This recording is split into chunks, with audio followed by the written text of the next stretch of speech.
படைப்பதில் சரஸ்வதி, லட்சுமி, பார்வதி, நாரதர் ஆகிய கதாபாத்திரங்களில் நாடகம் நடக்க உள்ளது.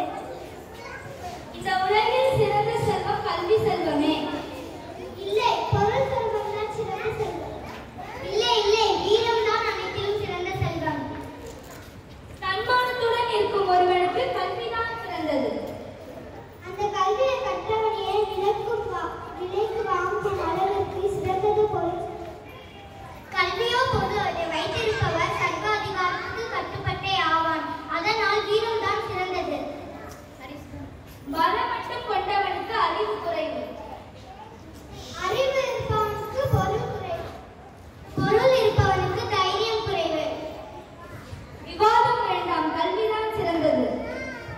இல்லை இல்லை, செல்வம் தான் சிறந்தது. இல்லை, சகலத்தையும் ஆளும் வீரம் தான் சிறந்தது. வீரம் தான் சிறந்தது. வணக்கம் தாயே. வணக்கம் நாரதா.